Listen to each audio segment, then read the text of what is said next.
Welcome, everyone, to Christian Fiction Fans. We are here tonight with Susie Finkbeiner. It's a mouthful, isn't it? And that's okay. My maiden name was a mouthful, so I get it.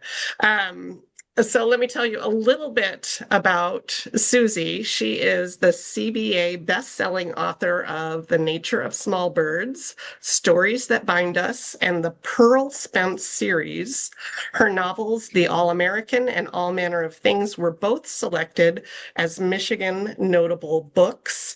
Susie and her husband have three children and live in West Michigan and now a brand new kitty, a little kitty, right? Yes.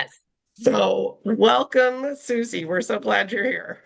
Thank you so much for having me. I'm excited for this conversation. We're excited too. And I wondered if you would start by sharing with us kind of your journey to becoming an author. Is this something that you'd always dreamed of, or how did it come to be? Well, I grew up in a very story-centric family, and so we were always reading. My parents were reading to us. My dad told us stories, and half of the stories, I'm not sure if they're real or not. So, um, it just made sense that I grew up with my brain thinking of life in the terms of story.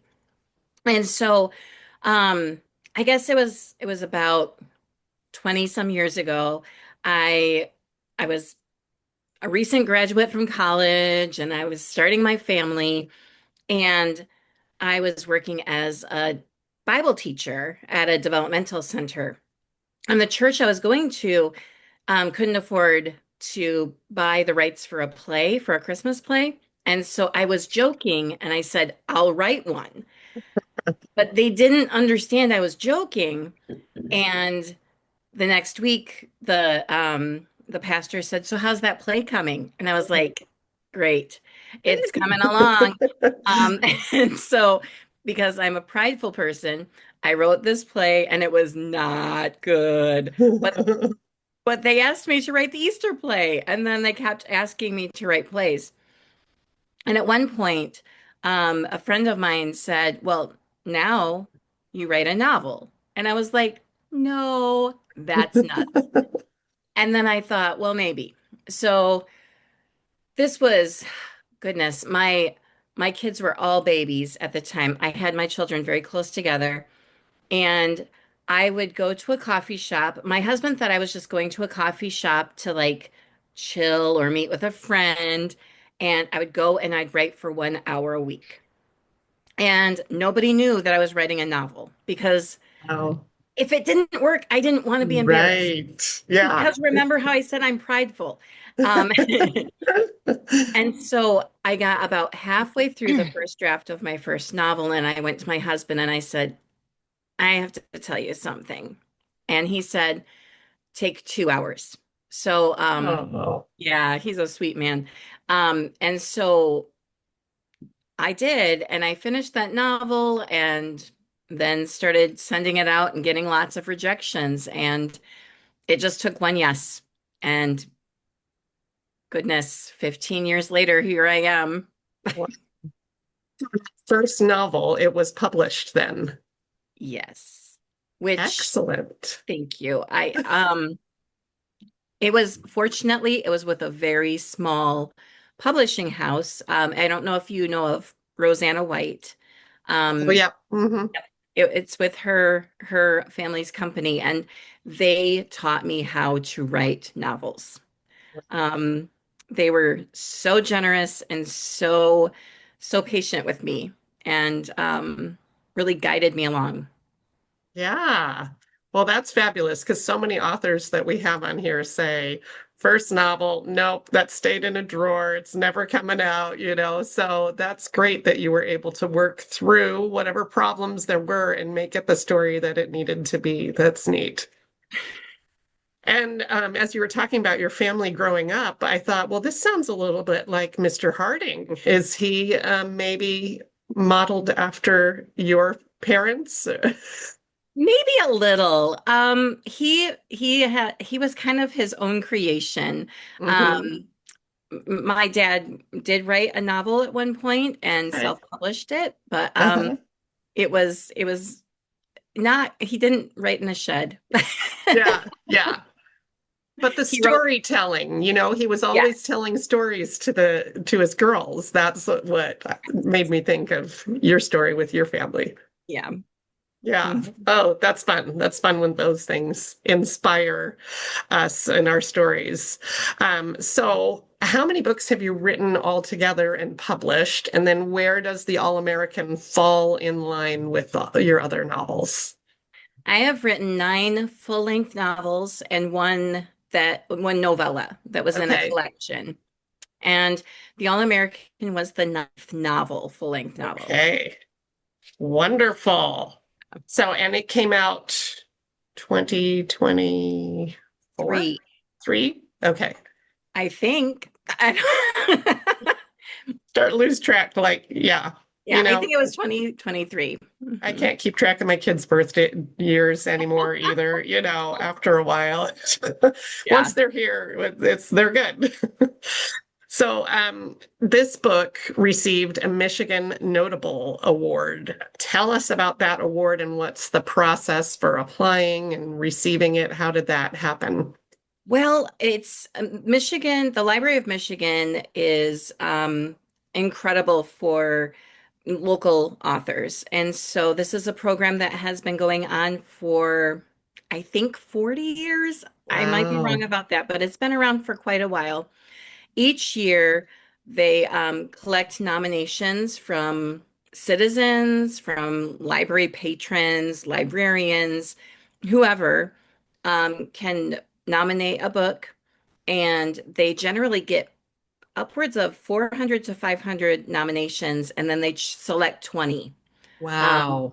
so there are 20 Michigan notable authors every year, and it's the first time I got it, I thought I was being scammed because I didn't believe it. Right. And then so we go to this kind of library prom where we get these awards, and it's one of the most surreal things to be recognized by the library that I went to when I was a kid, Oh, because I grew up in the capital of Michigan, and that's the library where we have the right. awards. Um, and and then we get to go on tour to up to 4 Michigan libraries. And so I always request to go to the Upper Peninsula, and then we make a big vacation out of it. Yeah. And we just get to meet Michiganders and talk about books, which who That's doesn't great. like doing that? I mean, that's what we're Yeah. doing right now. Yes. Oh, that's fabulous. That's really cool. Now, is that something that you had to apply for? Someone nominated you for? Your publisher did? How do you I even, don't I don't you know don't who know? nominated me. I'll never know. Surprise. I know it So it it really always did is a feel big like a surprise. scam. Like, Yeah. yeah, I love it. So that first novel that you told us about, an hour a week in the coffee shop, and then it stretched to 2 hours a week. How long did it take you to write that novel? Well, after the 2 hours in the coffee shop, then it turned into adding it during nap time when the kids Uh, and after the kids went to sleep. Um, and it took me a good 2.5 years to write. okay. And then from there, did you self-edit? Did you hire editors? What did you do? That include all of that was like the writing, the rewrites. Hmm. I did so many rewrites. It needed it. And Yeah. then from the time that it got signed by the publisher until publication, it was about a year. Okay. So there was there were several rounds of edits, and Sure. it really needed the several rounds of edits Yeah. because Yeah. those first novels, nobody is born knowing how to write a novel. No, no, Nobody. you don't. You have Yeah. to just do it, as I'm Yeah. sure you know, Deb. You Yeah. just have to do it. Yes. And then you feel so proud because you're like, I just wrote like 80,000 words. This is amazing. And you can't even see what you've done wrong Right. because, Because it's right here. Right. Yeah. And I mean it's the best thing you've ever written, honestly. So, so that is something to be proud of, but you also have to be humble enough to hear the critique and Yes. understand. One thing that I've had to learn over the years is to not consider my novels my baby. Mm. Because if someone, a stranger on the internet, was saying mean things about one of my children, I would find them and they wouldn't be very happy about it. But if they're going to go online and say something they didn't like about something, a piece of work I did, that is just work that I did. It's not me. They're not saying anything mean about me or my child. They're just, it's not their flavor. And so it just helps me psychologically Yes. deal with the rejection, deal with the criticism, and deal Hmm. with an editor saying, I don't know what this sentence means. Yeah, that's a really good mindset to have. And I'm sure it took some work to get you to that because, yeah, it's a very vulnerable thing to put your work out in the world, whether it's writing or art or music or anything that you produce. It's very vulnerable to hear other people who don't love it as much as you do. Right. Yeah. So let's talk a little bit about the All-American. Which came first to you? Was it you had this idea for characters or you had this idea for a story? How did it all come to be? What inspired it? Well, I had the characters of Bertha and Flossie for years. Okay. I knew that they were sisters. Hmm. I knew that Bertha was a little more unconventional as far as femininity goes, and that Flossie was more about her clothing and things like that, and wanting to be cool and things. Hmm. I had no idea what their story was, and so I was saving them. I just Yeah. kept them in the back of my mind, and so they kind of came along early on. Bertha was named after my great aunt. She's very much like how my great aunt was. Okay. Um, and so then I came upon the story idea in 2020, and that was when I was like, this is their story. This is Okay. this is going to be their story. But um originally Flossie was supposed to be uh older than Bertha, and she was going to be the quintessential 50s girl with the poodle skirt, and Mm. she was going to be a cheerleader dating the captain of the football team. Like Uh-huh. she was going to be popular. And she basically told me, no, that's not who I am. And um the story was all going to be told from Bertha's point of view, and Flossie said, I get half of it. And I said no, and then she got half of the novel. Boy, your characters really tell you what to do, don't they? Oh, you know what? I get Boss you bossed around a around. lot. So tell us then about the inkling for this story that came in 2020. Where did it come Well, from? yes. And as probably all of us in 2020, I was home a lot, right? And so I was listening to an audiobook, and it was called A Good American Family by David Marinus. And this story, it's about David's father, who was accused of being a communist during the Red Scare, and just what happened to his family because of it. And at the same time, I was reading The Incredible Women of the All American Girls Professional Baseball League by Anika Arak. And this book is so delightful. I just have to show you a peek. Like it's got all of these illustrations, and it's the stories of the women who played. And I realized that the timelines met up. And I thought, well, what's more American than baseball, especially women playing baseball, not Yeah, softball, baseball? And what's less American than being falsely accused of being a communist? yeah, And what would happen if I put those two things together?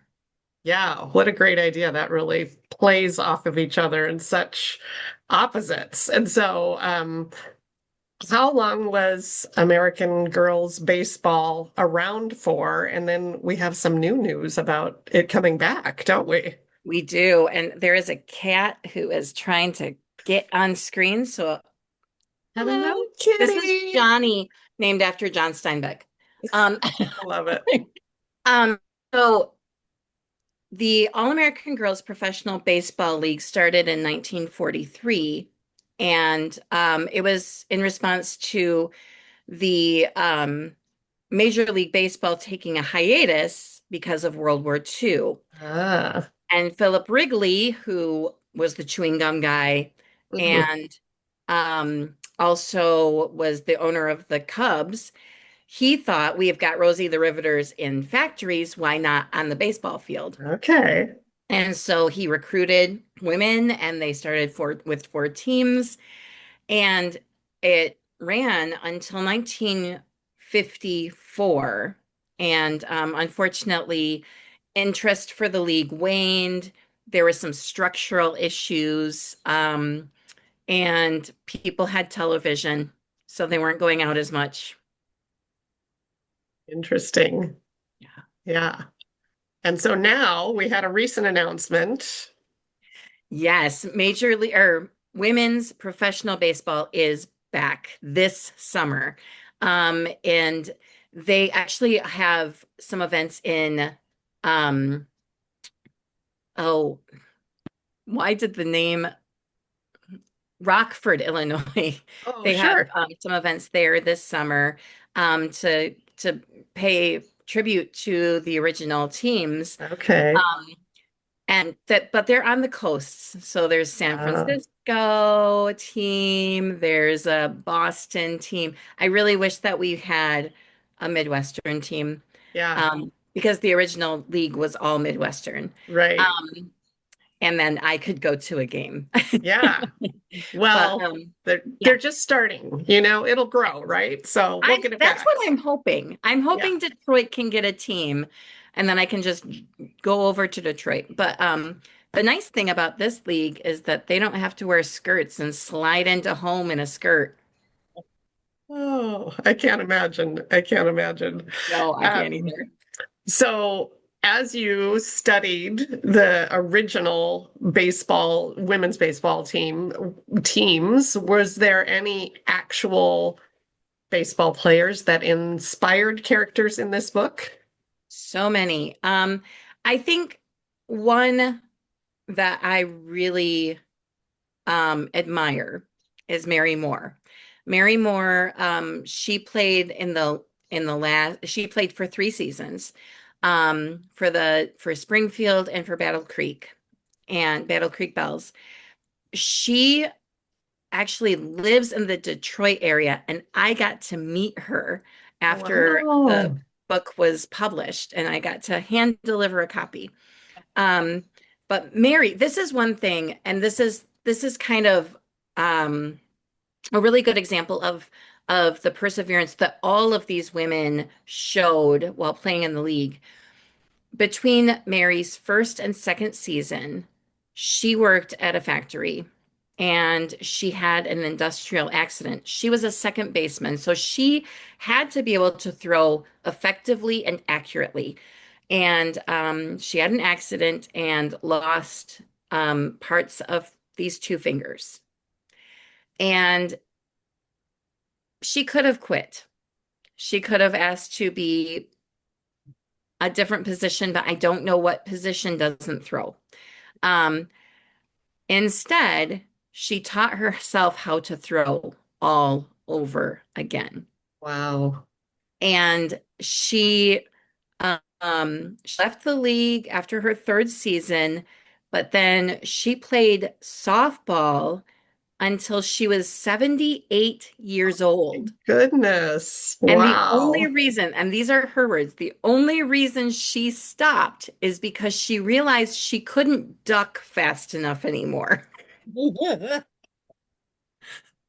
But she still plays catch. She has spent her entire retirement traveling around advocating for women's sports and for women Nice. athletes and speaking to young girls who are in sports and just um, encouraging them and telling them what is possible. And a lot of the reason that we have the level of athleticism for women now is because of the women that played professional baseball back in the 40s and 50s. And a lot of those women were advocates for Title IX, which was all about having equal opportunity in sports for girls. Yeah. So, are you an athlete? Did you play baseball, softball growing up, or other sports? I love basketball was my sport, basketball and Okay. volleyball. Um, I wasn't particularly great, but I loved it. And I loved being on a team. Mm, There's just nothing like that. Um, and I did track, and the reason I did track is because it's a co-ed sport and I was boy crazy, but that's just a little bit between us. Um, okay, I did play some baseball and I am wretched. I'm really bad. But I love baseball. I love my Tigers. I love going to actual games. And the story in which Bertha's up to bat and she swings and it bounces off the bat and hits her in the eye, that happened to me. mm. It hurt. I Did got you a keep lot of, playing? I did. And because I was a tomboy and I had to prove myself to the boys. Yeah. And then I had my first boy girl party that night and I had a shiner and I got Uh-huh. lots of attention. And did your mother make you put a stake on it? Nope, nope, she was not going to waste a steak on that.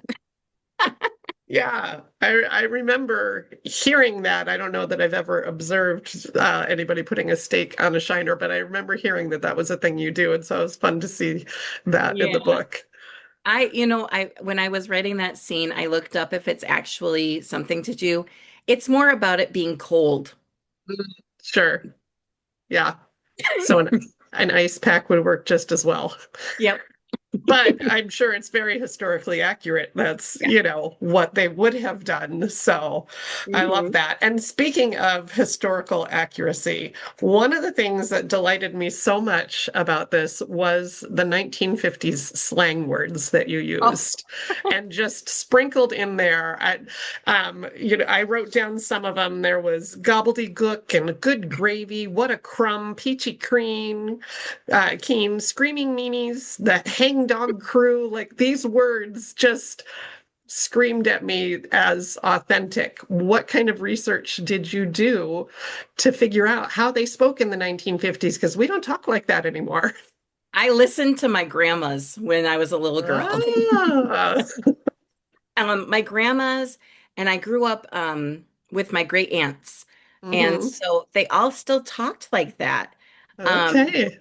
and so there were certain like linguistical things that I remembered. And so then I looked up those words and I was like, oh, okay, I can use these. These are fun. Yeah. Yeah.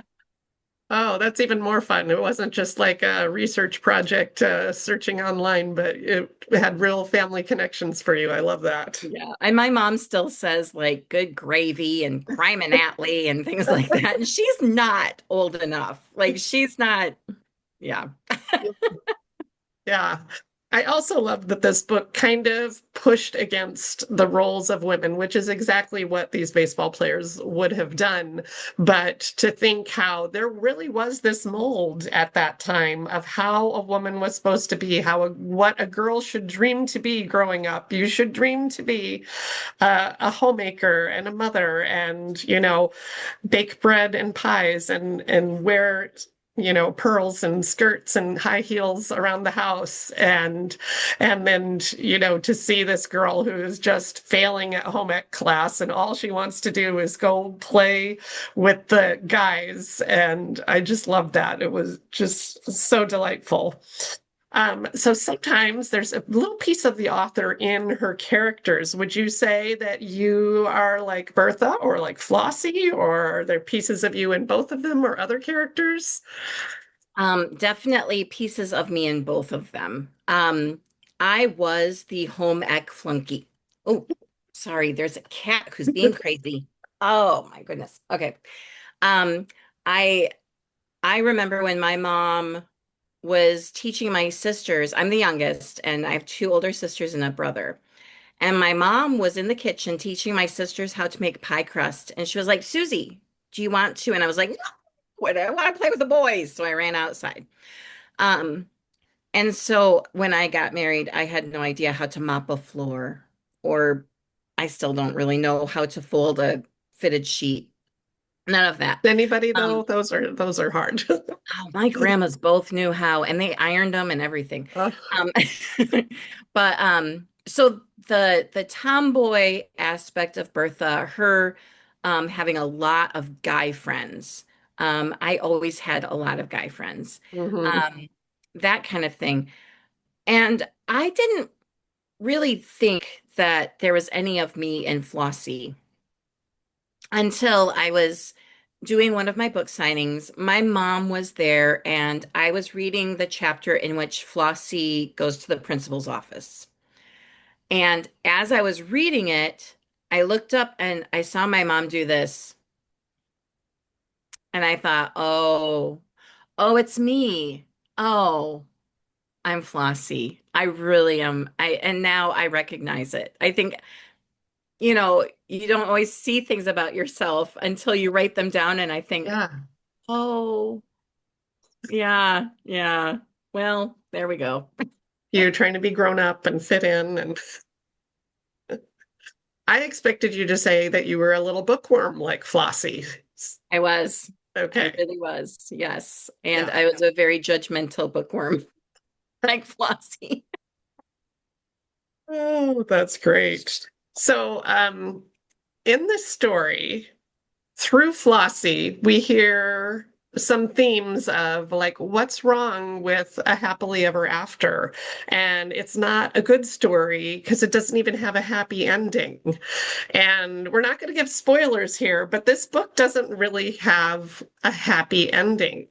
So tell us about that. I've read one other of your books also, and it also did not have a happy ending. Is that a conscious choice on your part? Why are your books like that?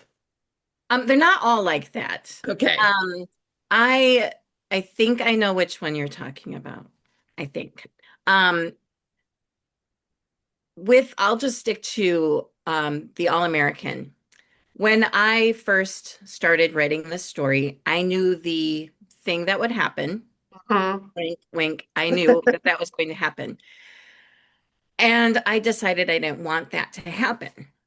And I wanted to change it. And so when I was writing, I tried to go against what the story wanted, Yeah. which sounds so strange because if I'm writing the story and I'm making it up, I should have control.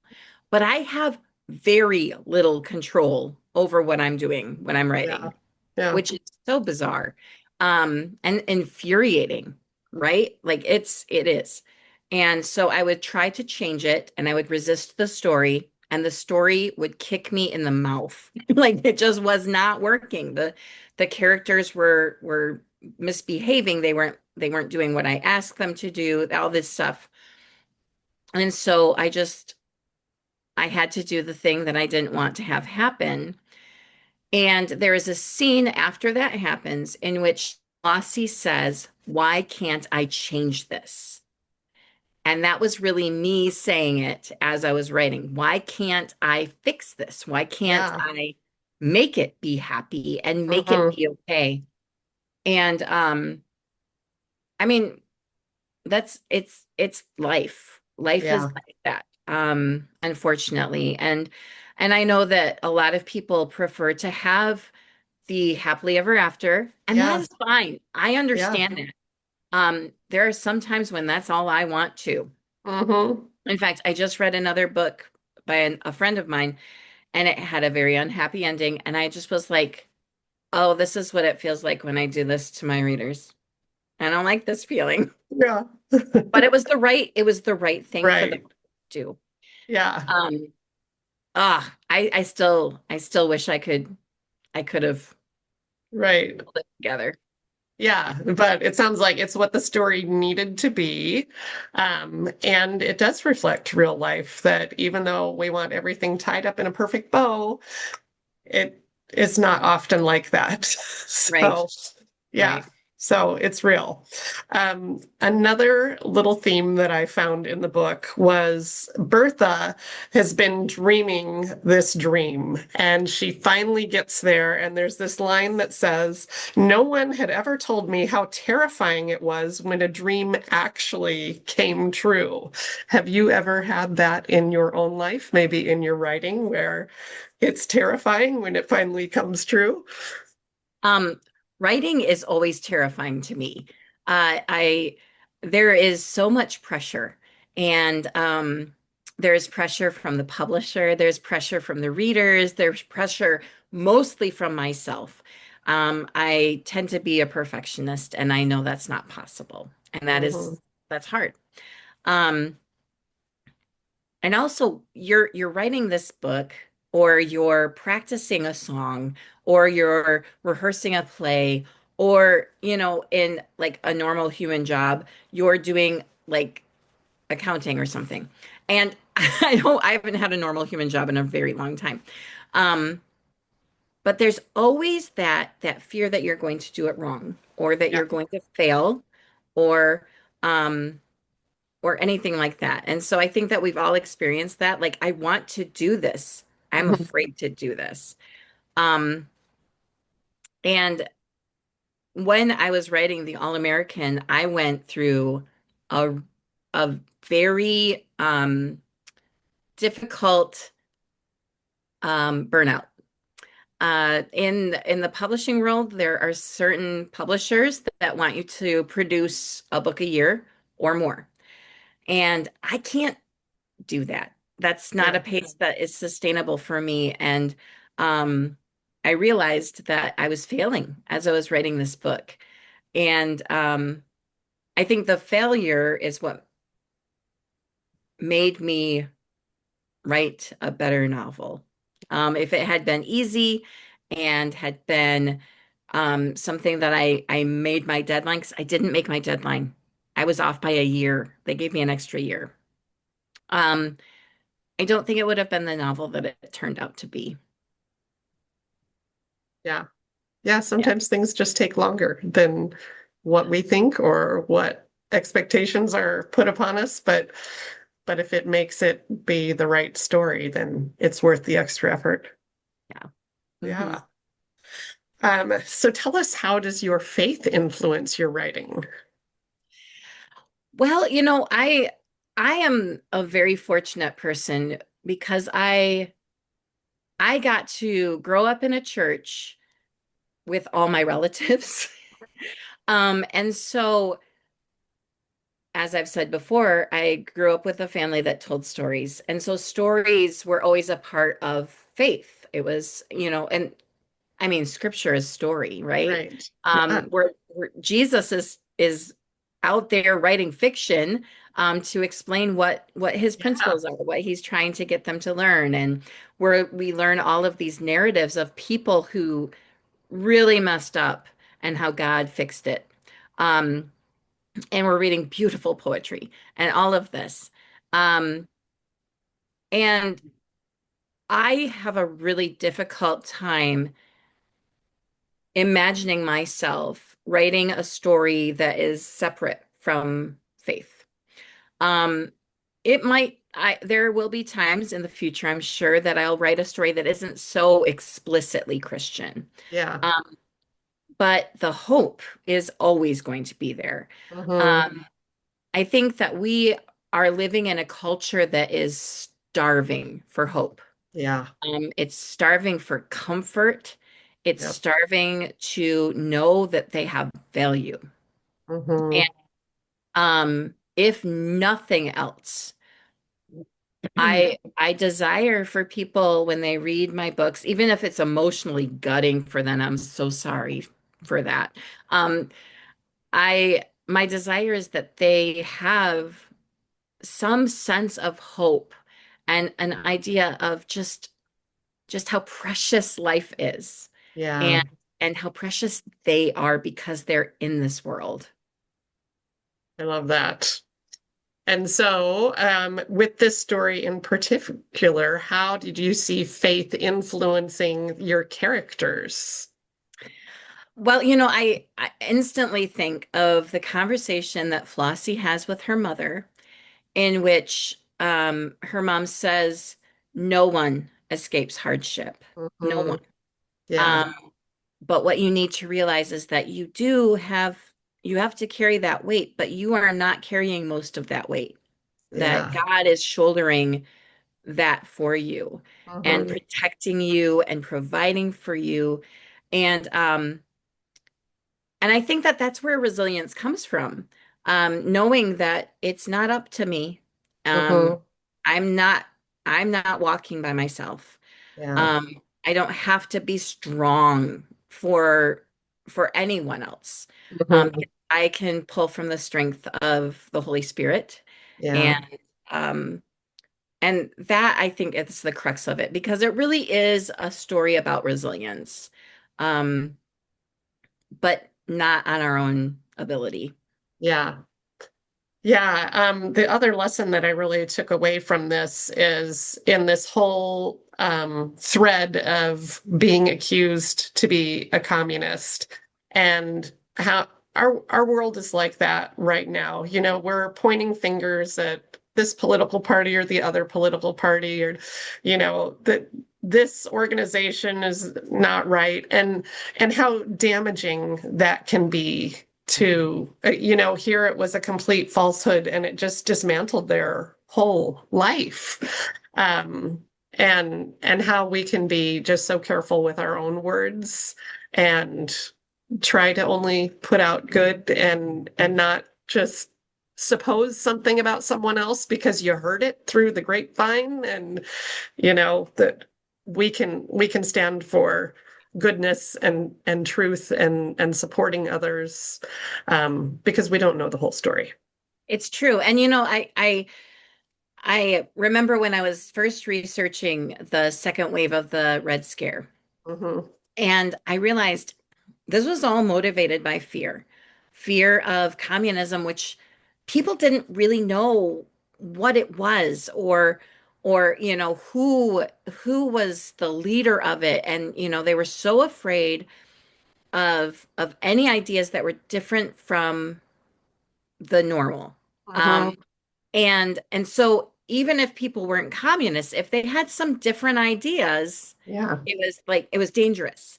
Yeah. And when I was doing this research, we were in a time with COVID when so much was uncertain and scary.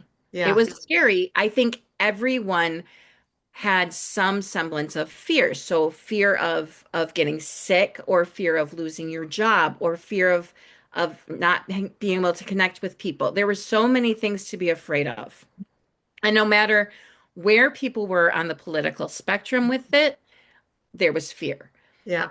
And when we are motivated by fear, we make really terrible decisions. And that Hmm. is just human nature. Yeah. Um, but it would be really easy for me to look at the people who were accused of being a communist and then um, named names of their neighbors, accusing them of being communists in order to protect themselves. It's easy for me to judge that. Um, but if I were in their shoes and I was at risk for losing my job, my community, Yeah. if I was going to lose the means of feeding my family, um, or even, I mean, there were people that were executed during this Wow. time. The Wow. Rosenbergs were executed. Um, and this was all real and the stakes were very high. Hmm. And so I like to think I know what I would do, but I can't say Yeah. because I've never been in that position. And so, all I can do is just say, what am I going to respond to now? And how am I going to respond now in moments when things are uncertain or I don't agree with someone or, And Yeah. I wish that we all could just take a big, deep breath. Yes. Just remember each other's humanity. Yeah. Yeah, because I think a lot of what we have in our world today is also just fear-based. Yes. I'm afraid of what you think, I'm afraid of what this one's going to do, and um, yeah, and like you said, we don't make our best decisions when we're doing it out of fear. No, and I'm coming to you saying this as someone who has a lot of fear and anxiety. It's something that I struggle with every single day because the news is constant, right? It's Yeah, constant. yeah, you can't get away from it. Yeah, Yeah. for sure. Well, I'm wondering if anybody else on our call tonight has any questions or comments for Susie. You can write it in the chat or unmute yourself.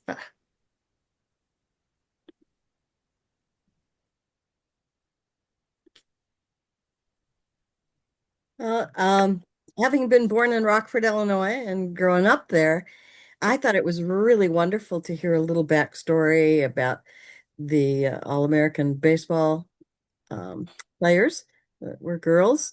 The Rockford Peaches I've heard about for a long time. And Yeah. went to college in Kenosha, which is right near the regime. So that was kind of fun.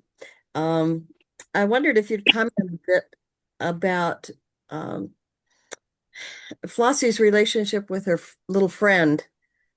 Um, Oh, Lizzie. yeah. Yeah.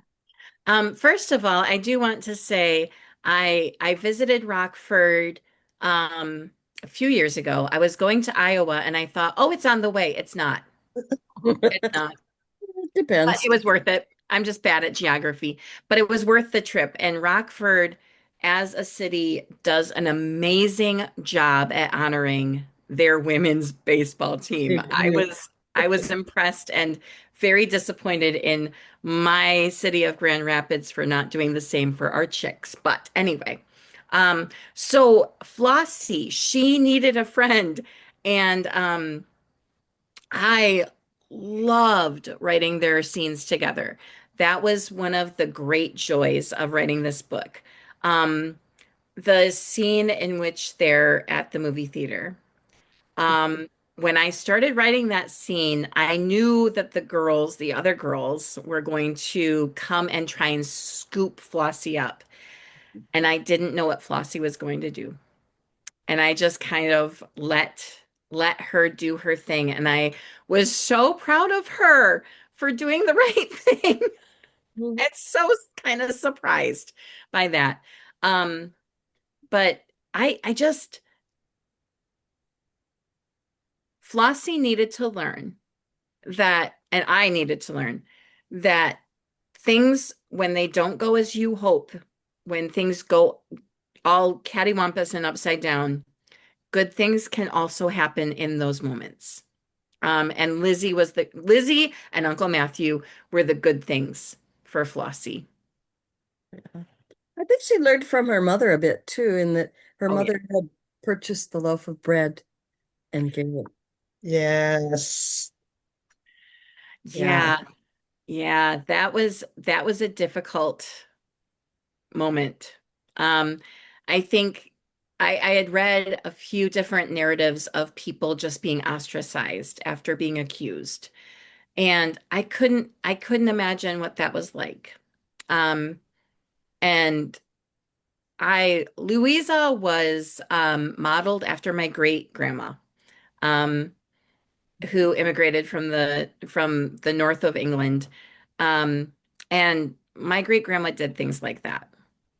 Maybe not just for someone that was accused of being a communist, but she was and they were dirt poor, but she was always so willing to spend what little she had to take care of other people. And the family really forgave the person that ratted him out erroneously and just, stayed as long as they could. And then for self-preservation, had to move. But Yeah. they didn't hate her. They No, understood her. yeah, that is grace that I don't always understand. Yeah. Yeah. But it was a fun read. I liked having the two things of the communist issue and the girls' baseball team. It was fun to get a peek into what that might have been like for the players. Thank you. Thanks, Pam. Jennifer has a question or a comment. You. I was going to say, thanks for writing this book. I'm a tomboy. I was a pitcher, fast pitch and slow pitch softball from the time I was 7 till I was 35. And I actually played softball when I was 6 months pregnant, with my last, I did. So, but my dad, he's the one, and my uncle taught me how to do fast pitch. I'd always done slow pitch, but I loved this. I loved the movie A League of Their Own, and when I saw this, I'm like, okay, I'm gonna read this. I want, and then I shared it with, my dad and my stepmother, and they're both in the United Pentecostal Church. And so women really don't do a whole lot of sport, Mhm. sport. They don't cut their hair. They wear, skirts, dresses, no pants. And so my stepmother always had a hard time with me wearing pants, you know, but my mom, of course, she was the bookworm. So I get the bookworm part from her, but my dad is the athlete. So, and I kind of passed it on to my boys. I taught both my boys how to play baseball, how to slide, how to steal, how to bunt, all that, So I've really enjoyed this book. And I posted a lot of my comments on social media. And my stepmother is like, I'm going to read that book. I said, it's clean. It's a good Christian read. You'll enjoy it. And I said, and it touches on communism, which I know I remember reading about that affecting Hollywood, but I didn't really think about small town Mhm. USA, how it affected that. And my stepmom's like, yeah, it was bad. It was like a witch hunt. I mean, it was really, really bad. And I can even remember during COVID here in Tennessee, which we've made the national news because of our politics here lately. But anyways, I can remember during COVID, people being singling out their neighbors and saying there's too many people at that house and too many people at that house and you're not supposed to be gathering. And I'm like, who are we to be like judging all these people? Everybody, has their own individual right to do what they think is right. So, but Yeah. there was just one other thing I was going to comment on. There was one profound quote that I grabbed out of it. It was on like page 322 of it, the book. It says, I can't change the pain, but I can fight to remember the good in everything. And that was profound, for me. Yeah. So, and I will tell you, we have a small little bookstore here in Gallatin. It's called Honey Rock Books and Cafe, and they're a Christian bookstore, and so they've ordered this book and they've started putting it in there. So the Thank book, you. and I've gotten a lot of good feedback from people. So, anyways, kudos. I loved it. Thank you. And we're ordering the other one about the birds because my dad was a Vietnam vet, so we're going to try to read that one together. Oh, thank you. Yep. My dad was also a Vietnam vet, and his service really impacted my entire childhood, and I'm sure you can understand when I say that. Oh yeah. Yeah. Thank you. Yeah. I was going to comment on something that you said about teaching your boys how to play, which I think is so sweet. Um, One of the stories that I learned about the women is that often when they were done with the league, they came home, they took off their uniform, put it up in the attic in a box, and didn't really talk about it a whole lot. And so then their kids would find this uniform and they'd be like, Mom, what is this? And they'd say, Oh, well, I played professional baseball. And their kids would be, What?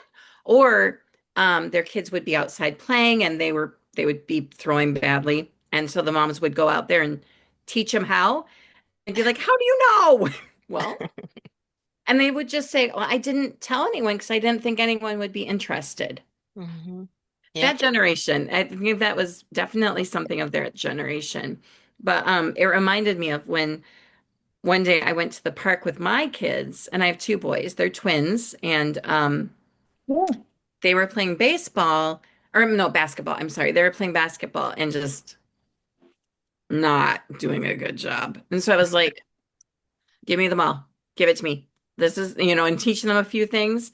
And then I was like, oh, I still have it a little bit, you know? But I think that sports, it's such it's such a special thing to share with family members. You know, if you're watching watching a basketball game or a baseball game or watching them when they're playing or playing together, um, I think it's a really special thing when you can share something like that with your kids. Yeah. Agree. That's really cool. You're a very cool boy mom. I am not an athlete. I have four sons, and I was not a cool boy mom. You're cool in Totally. other ways, I'm sure. Ah. Anybody else have questions or comments for Susie?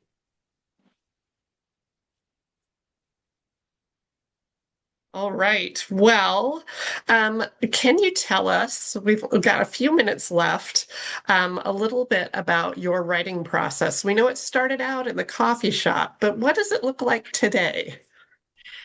Still in the coffee shop, a Okay. different coffee shop because the one I was in is no longer in existence. I do spend time in the coffee shop once in a while. I I do a lot of research. I try to research as much as I can with primary resources. So, reading newspaper articles that were written then, reading books that were published at the time, talking to people who may still be alive, which it when I'm writing books set in the 60s, I've got lots of people who want to talk to me. The 50s, it was a lot harder. Um, I I do a lot of that, and then I always have these characters kind of ruminating in my head. And when I'm doing my research, I have a notebook. And one side is where I write down all the true facts that I'm learning.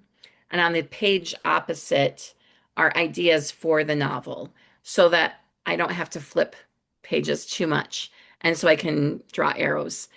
And then eventually I force myself to start writing. When I cannot contain it anymore, I know it's time to start writing. And these days it's hard because my kids are busy and they keep me going. Um, but I like to write about 500 words a day Okay. um, because slow is better for me. And Yeah. it saves me on rewriting when I don't just blah on the Yeah. page. But editing and rewriting is my favorite part. That's when the creativity really amps up. Interesting. Yeah. I feel like you love the initial writing or you love the revising when I talk to other authors and I prefer the writing. And once I've got a mess on the page, I'm just like, I can't fix it. I don't know what to do. I have a hard time when I'm writing the first draft, I get very overwhelmed because number one, I forget that it's not possible for it to be perfect. Yeah. And so I'm constantly having to remind myself. Um, and number two, I get overwhelmed by the endless possibilities. You Mm. know, anything could happen. Yeah. So I get I feel paralyzed for a little bit until I'm just like, just do something. Just do anything. You can fix it later. Right. It becomes a Lots of choose your self-talk. own adventure story because you have five different ways you could go at every turn. Sometimes it feels like that. Yeah. So is there something you're working on right now that you can give us a teaser on? I can give you a very tiny teaser. Okay, we'll Um, take it. I'm still really early days on this one. I've taken a little bit of a break because of the burnout. And now I am writing a novel. It is relationship between sisters and an aunt, and they're all musicians. Okay. So I've been playing a lot of guitar and trying to toughen up my fingers because it's been a long time, and trying to dabble in a little songwriting so Ah, that I can relate to the characters. So that's your teaser.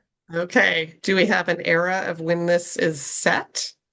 Yes, it has kind of a dual timeline. So the 1940s, so the home front during World War II, which I never thought I would write World War II era, but this is different. It's a little bit Okay. different. Um, and and then also in